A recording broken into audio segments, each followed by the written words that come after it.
New Hampshire, located in the northeastern corner of the United States, is a land of striking contrasts. Its landscape unfolds like a majestic painting, shifting from the rugged, towering White Mountains in the north to the gentle, rolling hills and peaceful lakes in the south. Mount Washington, the state's highest peak, stands guard over the terrain, its wind-swept summit often draped in snow, even as the valleys below thrive with greenery. Expansive forests stretch out in rich shades of green, and in the fall they burst into vibrant reds, golds, and oranges, attracting visitors from all over. The state's coastline, though brief at just 18 miles, offers a window to the Atlantic, where charming seaside towns like Portsmouth reflect New Hampshire's maritime past. Yet, the ocean is a small part of the state's identity. New Hampshire's soul lies inland, where rivers and lakes provide serene escapes from the rugged landscape. The largest, Lake Winnipesaukee, reflects the surrounding mountains and sky, a beloved retreat for both summer visitors and year-round residents. New Hampshire experiences all 4 seasons distinctly. Winters are long and frigid, with crisp air hinting at the coming snow. Towns seem to draw close, sheltering from the cold, while ski resorts in the White Mountains come alive with activity. Spring arrives cautiously, with wildflowers gradually pushing through thawing ground. Summer is short but treasured, filled with sunny days spent by lakes or wandering through lush forests. But autumn is the state's crowning jewel, when the trees blaze with color and the air becomes crisp, scented with wood smoke and pine. New Hampshire's character thrives in its small towns and cities. Concord, the state capital, quietly pulses with political history and heritage. Manchester, the largest city, adds a touch of urban life without losing the charm of New England. But it's in the smaller towns, with their white church steeples, old mills, and covered bridges, where the true essence of New Hampshire is felt.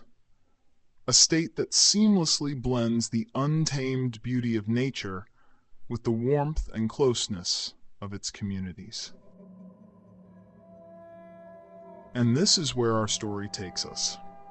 By June 2005, Reid's life was much the same, taking odd jobs and staying in close contact with his family. The captain. Hi, there's Maggie and Dad with his fishing gear. He's fishing already. Trying to catch Look at a this big striper. But everything changed on June 29, 2005, when Reid failed to show up for a job. His family immediately grew concerned. This was unlike Jack, who was known for his dependability. Calls to his phone went unanswered, and panic set in. The family reported him missing, fearing something terrible had happened. As days passed with no word from Reid, police began to investigate his disappearance. On July 5th, over a week after Reid was last seen, his truck was discovered abandoned in a parking lot in Saugus, Massachusetts, about 40 miles from his home. The vehicle had been sitting there for days. Inside, authorities made a gruesome discovery. Reid's body was wrapped in plastic, concealed under a tarp in the truck bed. He had suffered blunt force trauma to the head, and his body was in such a state of decomposition that it could only be identified through dental records. The discovery of Reid's body confirmed what the family had feared. Jack had been murdered. Now, investigators needed to determine who had killed him and why. They turned to surveillance footage from the parking lot where Reid's truck had been left. The footage showed Reid's vehicle entering the lot on June 27th, followed closely by a minivan. After parking, 2 men were seen exiting Reid's truck and getting into the van, which then drove away. This footage provided the first real lead.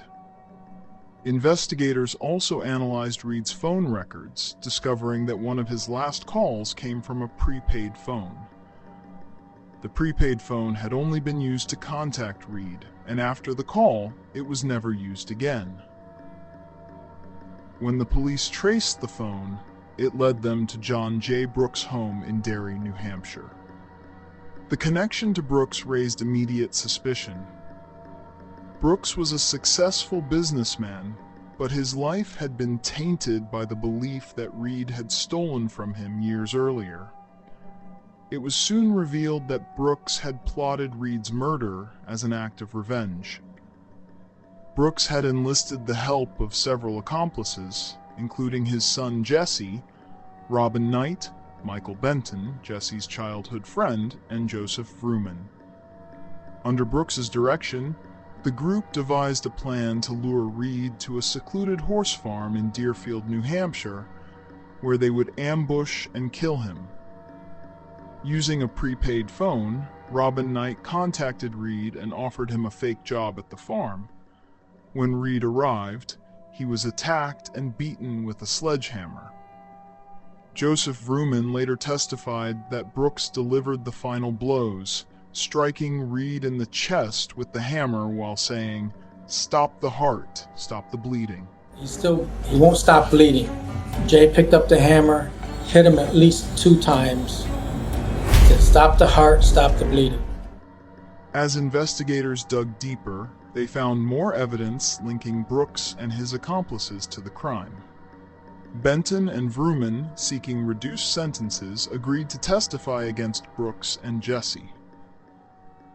They described how Brooks had orchestrated the murder, motivated by his obsession with getting revenge on Reid. Their testimonies were crucial in helping authorities build a strong case against the group. Orchestrated this whole thing. Jay? Well, Jay set it up to talk to the guy. Just so there's a plan. Well, yeah, Jay set it up. We filled out the shipping label. Who filled out the label? Jay did. Yeah, with the hammer like this, and I hit him on the side of the head. Again, how many times do you hit him? 3 times, I think. In 2008, Jay Brooks was convicted of capital murder, first-degree murder, and conspiracy to commit murder. He was sentenced to 2 life terms without the possibility of parole. His son Jesse was also convicted of conspiracy and sentenced to 15 to 30 years in prison. Over the years, Jesse has tried to reduce his sentence, but his attempts have been unsuccessful. Robin Knight and Michael Benton were also convicted for their roles in the conspiracy. The murder of Jack Reid was the tragic result of a long-held grudge, fueled by Jay Brooks' belief that Reid had stolen from him. Brooks's paranoia and thirst for revenge led him to recruit a group of people to carry out a meticulously planned murder. Thanks to the efforts of Reid's worried family and a thorough police investigation, the killers were brought to justice. But the scars of the crime remain for Reid's loved ones.